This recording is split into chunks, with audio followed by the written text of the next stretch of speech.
Bonjour et bienvenue à mon cours sur le cercle trigonométrique. Donc le titre c'est lire sur le cercle trigonométrique. Voilà, donc au cours de cette leçon, on va voir la définition de trigonométrie. On va revoir ce que c'est que sinus et cosinus, la définition de radian, le cercle trigonométrique, les passages de radian en degrés ou de degrés en radian, et les valeurs particulières de sinus et cosinus. Voilà, c'est tout ce qui concerne le cours de trigonométrie de seconde. Donc, première chose, définition de trigonométrie, donc c'est mesure dans le triangle. Dans trigonométrie, vous entendez trigone, c'est-à-dire trois angles, et métrie, mesure, donc mesure dans le triangle. Donc, c'est fait appel à des notions que vous connaissez déjà. Ici, je mets en petit 2, qui est sinus et cosinus. Donc ici, vous avez un triangle qui est rectangle. S'il n'est pas rectangle, ça ne marche pas. Ici, il est rectangle, donc le sinus de A, je rappelle que c'est donc le sinus de cet angle-là, A, c'est l'opposé sur celui-là sur l'hypoténuse étant le plus grand côté, et donc c'est BC sur AC, et le cosinus de A, c'est adjacent sur l'hypoténuse, donc ce côté-là sur hypoténuse. On ne parlera pas de la tangente parce que ça ne nous intéresse pas trop pour cette leçon. Donc voilà ce qu'est sinus et cosinus, donc classe de 4e et 3e. Et maintenant, nous allons définir ce que c'est qu'un radian. Ici, j'ai tracé un cercle. Et donc, sur ce cercle, eh bien, j'ai simplement fait figurer ici le rayon, un rayon. Et ici, une mesure d'arc qui est égale à la longueur du rayon. Eh bien, cette mesure d'arc qui est égale à la longueur du rayon va nous déterminer un angle ici au centre, cet angle-là. On parle de cet angle-là. Et cet angle-là, qui intercepte un arc égal au rayon, on l'a appelé le radian. C'est une nouvelle unité de mesure d'angle, c'est un radian. Alors maintenant, on peut se demander simplement combien il y a de radians dans une circonférence complète, puisque vous voyez ici, en degrés, vous partez de 0, vous faites le tour complet, vous arrivez ici à 360 degrés, en passant par 180, et ici 90 degrés. Tout ça, ce sont des notions que vous connaissez bien, puisque les degrés, vous êtes familier avec les degrés. Maintenant que les radians, eh bien, on connaît la longueur de la circonférence d'un cercle. La circonférence d'un cercle, c'est 2 fois pi fois le rayon. Donc, si ici, à chaque fois qu'on a un rayon, on a un radian, eh bien, vous comprenez que quand on aura fait tout le tour du cercle, on aura 2 fois pi radian. Autrement dit, ici, quand on part de là, de 0, on fait le tour complet. Ici, on a un angle. Si on prend cet angle-là, c'est-à-dire le tour complet, eh bien, on a un angle qui vaut 2 pi radian. Alors, je vous indique tout de suite que on ne va plus jamais écrire 2 pi radian.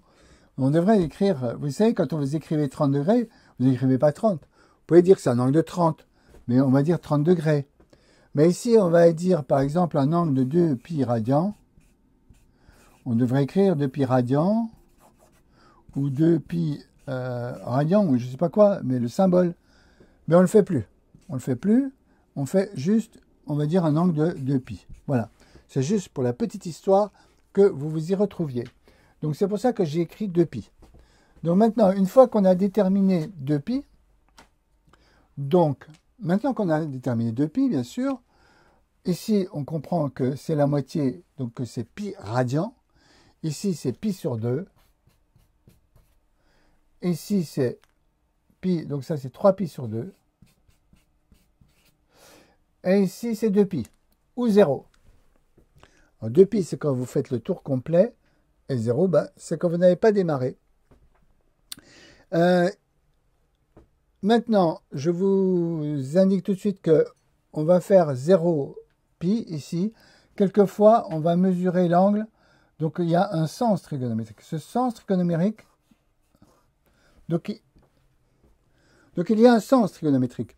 Ce sens trigonométrique que je viens de marquer ici, ça, c'est le sens positif, le sens trigonométrique. Maintenant, donc, quand je vous donnerai un angle, par exemple, de pi sur 2, ça veut dire que je pars d'ici et je vais là. Je tourne dans ce sens-là. Si je fais moins pi sur 2, je tourne dans ce sens-là. C'est-à-dire que le sens trigonométrique, c'est le sens contraire des aiguilles d'une montre. La montre, elle tourne au sens là, l'aiguille d'une montre, quand il y en a une. Et donc, le sens contraire, c'est le sens trigonométrique, c'est le sens là. Donc, très souvent, au lieu d'écrire 3π sur 2 ici, on va simplement partir d'ici, on va aller à reculons, et on va dire que ici, c'est un angle de moins π sur 2. Voilà. Donc maintenant, on a notre cercle trigonométrique, et à partir de là, on va pouvoir le remplir de toutes les valeurs particulières du radian, déjà, des angles avec la conversion en degrés, l'équivalent en degrés. Donc je vais faire un petit peu de place là, sur mon dessin pour pouvoir mettre les valeurs particulières. Donc ici, j'ai mon cercle avec mes angles particuliers. En partant de 0 ici, j'ai ici 30 degrés, 45 degrés, 60 degrés, 90, 120, 135, 150 degrés. Donc, vous connaissez donc ces angles-là, et puis 180 ici. On pourra faire après la même chose ici de l'autre côté, par symétrie, mais disons qu'on va déjà s'intéresser à cela. Et donc, on va donner la correspondance en radians. Donc, vous voyez qu'ici, on a 180 degrés, ça correspond à pi. Ici, on a 30 degrés. 30 degrés, c'est 1/6 de 180. Donc ici, on aura pi sur 6. Ici, vous avez 45 degrés. 45 degrés, c'est la moitié de 90 degrés. Donc c'est la moitié de pi sur 2, donc ce sera pi sur 4. Et ici, j'ai 60 degrés, c'est le tiers de 180. Ce sera pi sur 3. Là, j'ai pi sur 2. Tac. Là, eh bien, j'ai 2 fois 60 degrés, puisque j'ai 120, donc j'ai 2 pi sur 3. OK. Et ici, j'ai pi sur 4 ici, encore un pi sur 4 ici, encore un pi sur 4 ici. Donc j'ai 3 pi sur 4. Et enfin, ici, j'ai pi sur 6, pi sur 6, pi sur 6, pi sur 6. Non, je recommence. Oui, c'est ça. Pi sur 6, 1, 2, 3, 4, 5. 5 pi sur 6. Et pi. Voilà. Donc j'ai fait tout mon bazar là. Et je peux faire la même chose de l'autre côté. Je ne vais pas surcharger le dessin. Mais disons que ici, eh bien, j'aurais, en faisant le négatif, hein, et en faisant simple, je ne vais pas les marquer parce qu'après, on va se servir d'autre chose. Donc on le fera tout à l'heure. Donc voilà comment vous pouvez faire et comment vous pouvez passer donc du degré en radian pour des valeurs particulières. Et vous pourriez faire de la même façon avec des valeurs plus précises. Par exemple, si je vous donnais pi sur 7,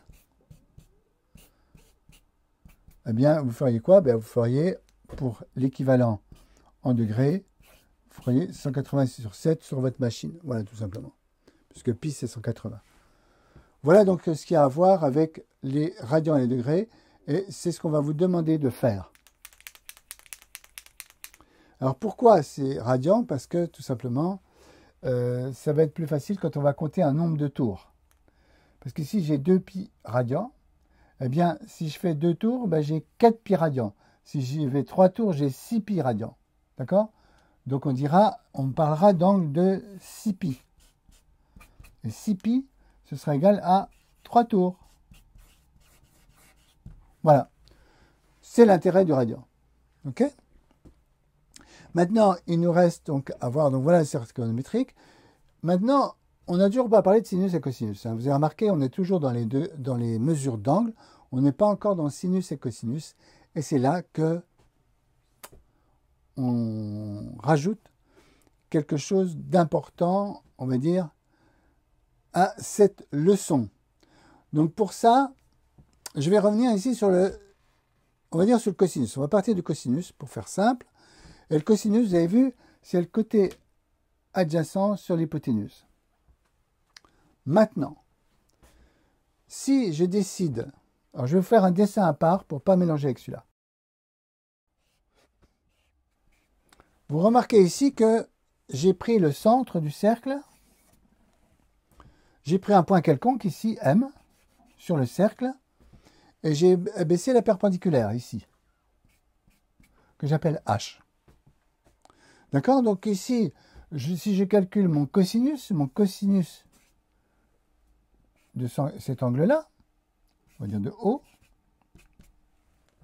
eh bien ce sera égal à OH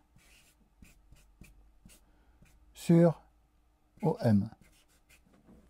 D'accord? Bon, ben jusque-là, rien de particulier. Simplement, ici, je vais décider que OM, c'est égal à 1. D'accord? C'est-à-dire que ici, quand je vais de là à là, ben c'est 1. C'est-à-dire que si je me trouve avec on va dire, une règle graduée, j'aurai une règle graduée ici entre 0 et 1. Si j'ai une règle graduée entre 0 et 1, eh ben, mon cosinus de l'angle O, il est égal à OH sur 1, c'est-à-dire égal à OH. Voilà, tout simplement. Ça veut dire que l'intérêt, c'est que si je gradue ce rayon entre 0 et 1, c'est-à-dire que je décide que ce rayon vaut 1, ça devient mon unité, eh bien, je peux mesurer ici directement le cosinus. Ça va être cette longueur-là. D'accord? Donc, je vais appliquer ça sur mon grand dessin. Ce point-là, en termes d'angle, il vaut 0. Et quand je fais le tour complet, ben, il vaut 2π. Mais en termes de longueur, ici j'ai 0. Et ici, j'ai 1. Parce que j'ai décidé, ici, que mon rayon valait 1. Donc maintenant, je vais mesurer ici et avoir la valeur, n'oubliez pas, ici, j'aurai, par exemple, cette longueur-là, ce sera le cosinus de 60. Cette longueur-là, ce sera le cosinus de 45. Cette longueur-là, ce sera le cosinus de 30. Bien sûr, toujours avec l'idée que ça fait 1. Et donc, ici, vous voyez que vous avez 1 demi, parce qu'on est bien à la moitié. Ici, vous aurez racine de 2 sur 2, c'est une valeur particulière de cosinus 45 degrés. Et ici, j'ai racine de 3 sur 2, qui est la valeur particulière, donc, du cosinus de 30. Maintenant, si vous aviez vraiment une feuille quadrillée très précise, avec 0 et 1 ici, et que vous faites vraiment la division, on va dire, décimale de tout ça, eh bien, vous verriez que racine de 2 sur 2, vous seriez à peu près à 0,707. Voilà, ici. Vous seriez à 0,7, pour faire simple. Et ici, vous seriez à racine de 3 sur 2. Racine de 3 sur 2, eh bien, ça ferait 0,86. D'accord? Donc maintenant, ici, vous avez le cosinus qui est celui sur cet axe-là. Donc maintenant, vous avez un repère dans lequel vous avez le cosinus sur cet axe. Et vous avez le cosinus également dans ce sens-là. Et pour la première fois, vous allez trouver des cosinus, tout simplement, qui sont négatifs. Vous allez trouver ici les mêmes valeurs. Symétriques. Moins 1 demi. Moins racine de 2 sur 2. Et moins racine de 3 sur 2. Pour vous souvenir de ça, c'est 1, 2, 3. Il y a toujours le 2 en bas, c'est 1, 2, 3. Donc vous pourriez mettre racine de 1, racine de 2, racine de 3. Parce que racine de 1, ça fait 1. Donc ça marche. D'accord? Et ici, bah, vous avez la symétrie, moins 1,5, moins racine de 2 sur 2, moins racine de 3 sur 2. Et là, on lit le cosinus sur cet axe-là, horizontal. Maintenant, l'axe vertical. L'axe vertical, ici, vous savez, on a un sinus qui vaut opposé sur l'hypoténuse. Donc votre sinus ici de cet angle-là, toujours, dont on va parler de cet angle-là en particulier, eh bien, ou cet angle-là en particulier, c'est le côté opposé sur l'hypoténuse. L'hypoténuse valant toujours 1. Donc c'est ça, votre sinus. Donc maintenant, si vous en faites la projection ici, voilà, ici, eh bien, vous avez votre sinus qui est ici. Donc ici, vous avez la ligne cosinus, et ici, vous avez la ligne sinus sur cet axe-là. Donc je vous trace ici, je fais les deux en même temps. Donc ici, vous allez retrouver 1,5 parce que ici on a toujours 1, lui il vaut toujours 1, mon rayon il vaut toujours 1. Donc ici vous allez retrouver 1,5, racine de 2 sur 2 et racine de 3 sur 2 pour ces points-là. C'est-à-dire qu'en fait, quand on dit 1,5, c'est tout ça. C'est que vous lisez en fait sur cet axe vertical, vous lisez les valeurs particulières donc de sinus et cosinus. Et là, on commence à avoir un cercle qu'on appelle le cercle trigonométrique. Donc, vos valeurs particulières, vous les connaissez par cœur. Comme je vous dis, quand vous avez une interrogation, vous pouvez vraiment faire ce dessin-là au brouillon, très rapidement. Vous faites un cercle à main levée, vous faites vos axes, etc. Et vous faites 30, 45, 60, etc. Donc, pi sur 6, pi sur 4, pi sur 3, etc. Et vous marquez vos valeurs particulières. Ce qui fait que si on vous demande de les savoir par cœur, eh bien, ce sera plus facile à retenir, plutôt que d'essayer de le retenir dans votre tête. Ça, c'est sûr. Donc maintenant, ici, on va se retrouver avec la même chose ici en dessous. Vous aurez pour des angles ici, vous aurez ici moins 1,5, moins racine de 2 sur 2 et moins racine de 3 sur 2. Par exemple, moins 1,5 pour l'angle qui vaut tout simplement moins 30 degrés ou moins pi sur 6. Et si vous faites moins pi sur 4, eh ben, vous allez tomber sur cet angle-là. Et cette valeur-là de sinus, c'est moins racine de 2 sur 2, etc. Donc vous pouvez compléter complètement tout le cercle comme ça. Et donc ça vous permet d'avoir les valeurs particulières de sinus et cosinus. Voilà. Ça va jusque-là? Donc tout est bien. Donc ce qu'on vous demandera de faire en cours, c'est qu'on vous demandera des valeurs particulières de sinus et cosinus. On vous demandera de passer des radians au degré. Alors encore une fois, vous faites le cercle comme il est fait là. Et vous mettez bien vos valeurs particulières. Et ce sera bien plus facile pour l'interro. Vous faites tout ça au brouillon. Voilà, je vais faire un peu de place ici. Et on va faire quelques exercices. Voilà, par exemple, on vous donne ces valeurs-là. On vous demande quelle est la valeur, l'équivalent en degrés. Donc le plus simple à faire, eh bien, vous remplacez simplement pi par 180. Et vous embêtez pas, vous faites ça à la machine. Même si 5 pi sur 6, c'est quelque chose que vous pourriez connaître par cœur et dire que ça fait 150 degrés. 3 pi sur 4, vous pouvez dire directement que c'est 135 degrés. Vous allez faire à la machine et vous faites 5 pi. C'est-à-dire que vous faites pi, c'est 180. 5 fois 180 divisé par 6. 3 fois 180 divisé par 4. 12 fois 180 divisé par 7. Voilà. Et vous faites ça à la machine. D'accord? Donc là, vous allez trouver, en faisant ça, donc en faisant ça, 5 fois 180 sur 6, ça va vous simplifier par 6. Ici, ça fait 5 fois 30, ça vous fait 150 degrés. Et ici, 3 fois 180 divisé par 4, eh bien, ça vous fait 3 pi sur 4, ça devrait vous faire 135. Je vous laisse vérifier. 135 degrés. Et puis 12 fois 180 divisé par 7, ben ça fait 12 fois 180 divisé par 7. Et là, vous le faites à la machine parce qu'il n'y a pas de simplification possible par 7. 308 degrés. Bien, donc pour reprendre ce cercle trigonométrique, donc lorsqu'on donnera la mesure de l'angle entre pi et moins pi, c'est-à-dire qu'on considérera que des demi-cercles, on appellera ça la mesure principale de l'angle. C'est-à-dire, par exemple, je vous donne un angle qui est ici. Si je vous donne 3 pi sur 2, ce n'est pas sa mesure principale. Tout simplement parce que vous dépassez pi. Sa mesure principale, ce sera moins pi sur 2. C'est tout simple. Ici, moins pi sur 6, c'est la mesure principale de l'angle qui est là. Mais c'est aussi la mesure principale de cet angle-là. Voilà. Donc, on dira que cet angle-là, c'est moins pi sur 6. Voilà. Le principe, c'est que quand on exprime un angle en fonction on donne sa valeur entre pi et moins pi, on parle de mesure principale de l'angle. Voilà, donc on va faire quelques exercices. Donc vous voyez que tout simplement, ce qu'on va vous demander après, on va vous donner des mesures en radians qui vont dépasser un tour, ou qui vont dépasser en tout cas un demi-tour, mais au moins un demi-tour, mais dépasser un tour ou 2 tours ou 3 tours, et on va vous demander de donner leur mesure principale. Donc on vous donne par exemple la valeur 17 pi sur 6, on va vous demander quelle est sa mesure principale en radians. C'est-à-dire qu'il faut trouver une valeur qui est comprise entre pi et moins pi. Eh bien, on va faire la chose suivante. 12 pi sur 6, on peut pas la simplifier. 17 pi sur 6, on ne peut pas la simplifier. Mais on va avoir l'idée, vous voyez, d'enlever des tours. Alors l'idée qu'il faut que vous ayez, c'est que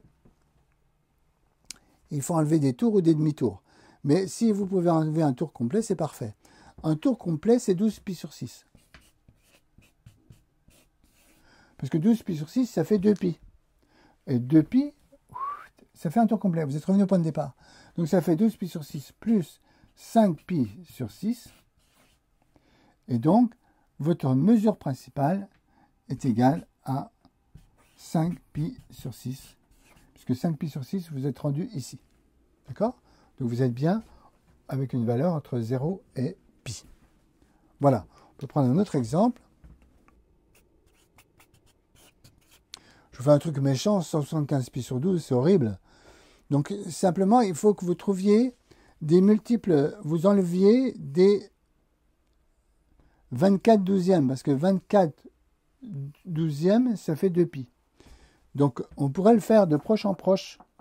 Bien sûr, ce ne serait peut-être pas très brillant, mais on pourrait dire que c'est 24 pi sur 12 plus 24 pi sur 12,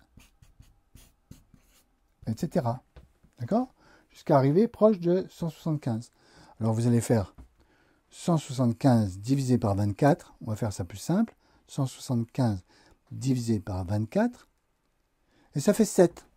D'accord? Donc vous savez déjà que vous avez ici 7 tours complets. Donc 7 tours complets du cercle.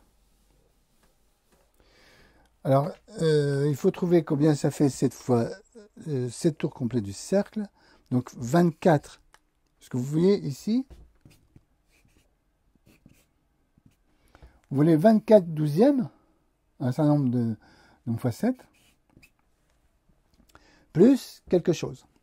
Donc 24 fois 7, ça fait 168. Donc 168 moins 175, il vous reste 7 plus 7 pi sur 12. Donc c'est égal à 7 pi sur 12. Donc bien sûr, vous ne pouvez pas écrire ça comme ça, parce que si vous voyez bien que vous êtes en train de faire ça plus ça égale 7 pi sur 12. Donc on va dire que c'est égal ici à 5 pi sur 6 ou à 7 pi sur 12 à un tour près. On va dire l'expression utilisée, c'est modulo de pi. C'est pas un tour près, c'est un nombre de tours près. Peu importe le nombre de tours près. Et là, c'est égal à 1, toujours modulo de pi. Modulo de pi, ça veut dire que c'est la différence, c'est un certain nombre de fois 2pi. Ça ne dit pas combien. C'est un certain nombre de fois 2pi. C'est-à-dire que vous savez que quand vous avez fait ici, ça veut dire que cet angle-là, eh bien, vous voyez, 7 pi sur 12, ça fait à peu près moins d'un pi, donc c'est dans cette zone-là. Donc ça veut dire que vous avez fait 7 tours comme ça, 3, 4, 5, 7, et paf, vous arrivez là. Voilà. Donc c'est ça que ça veut dire quand vous dites modulo, eh bien, ça veut dire que c'est à un certain nombre de tours entiers près. Donc voilà ce qu'on va vous demander. Donc c'est de transformer donc ces valeurs en radians en simplement mesure principale de l'angle. C'est ça qu'on appelle la mesure principale de l'angle. On aurait pu choisir une valeur, par exemple, si on avait trouvé, au lieu de 175, on avait mis par exemple 179, eh bien, on aurait encore trouvé 24 fois 7. Donc 24 fois 7, ça n'a pas changé. Mais ça ne marche pas, parce que ça fait encore quelque chose qui est en dessous de 7 pi. Oui, bien sûr. On va faire 181. On va faire 181 pi sur 12. D'accord?